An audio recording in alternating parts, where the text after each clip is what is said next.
এই ঘটনার পর রাতেই হাসপাতালে যান শুভেন্দু অধিকারী, সেই সঙ্গে যান সুকান্ত মজুমদার, অর্জুন সিং, অগ্নিমিত্রা পাল এবং রুদ্রনীল ঘোষও।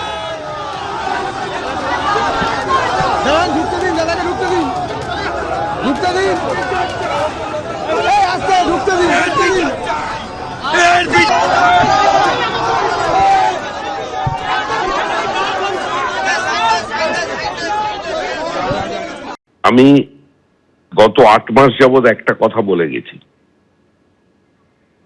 এই সরকারটা চলে যাবার পরে দায়িত্ব নিতে হবে রাজ্যপাল, নির্বাচন কমিশনকে। এখন তৃণমূলকে মারবে, চারিদিকে তৃণমূলকে মারছে বিজেপি ঝান্ডা নিয়ে, মাথায় গেরুয়া আবির লাগিয়ে একটার পর একটা তৃণমূলের পার্টি অফিস ভাঙছে।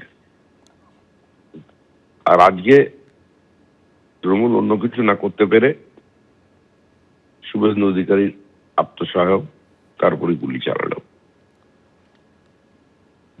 কোন জায়গায় নিয়ে গেছে? এখন আপনি বলতে পারেন কি করে জানলেন যারা তৃণমূল কংগ্রেস মেরেছে? করতেই পারেন গণতান্ত্রিক ব্যবস্থায়, কিন্তু মানুষ কি এটা বুঝবে?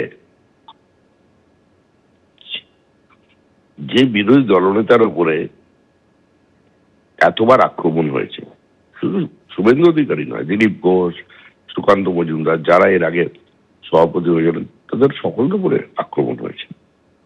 এবার মানুষ দেখবেন, আমরা যারা বাঙালি, আমরা তো রবীন্দ্র নজরুল সন্ধ্যায় আর নেই, আমরা তো ডিজেতে চলে গেছি। আমাদের সভ্যতা সংস্কৃতি সব গ্রাস করে ফেলেছে।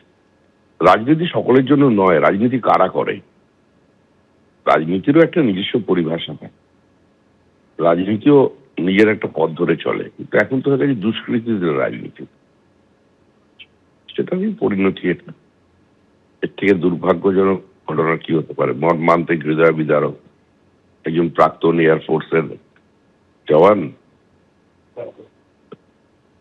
আজকে তার মাও আমাদের পার্টির স্ত্রী, তাকে এভাবে পয়েন্ট ব্ল্যাঙ্ক রেঞ্জে গুলি করে মেরে দেওয়া হলো। এটা তো পরিকল্পিত খুন। এটা তো নয় যে ভিড়ের মধ্যে গুলি চলেছে, কোনো রাজনৈতিক সংঘর্ষ হচ্ছে, তা নয়, এইসব করে মেরে ফেলা হয়েছে। মানে বিরোধী দলনেতার আত্মসহায়ককে গুলি করা মানে একটা বার্তা দেওয়া, সে বার্তা দেওয়ার চেষ্টা হয়েছে। তবে এবার মানুষের রাস্তায় নামা উচিত, এই এই এই হিংসা বন্ধ হওয়া উচিত। এই কামড় ওদের দাঁত ভাঙা হবে। এবার এই খুন আর যাই হোক পাড়ার গুন্ডারা করেনি, এটা দক্ষিণ কলকাতার প্ল্যান। দেখলাম 3টে নয় 5টা গুলি লেগেছে, 5খানা গুলি লেগেছে।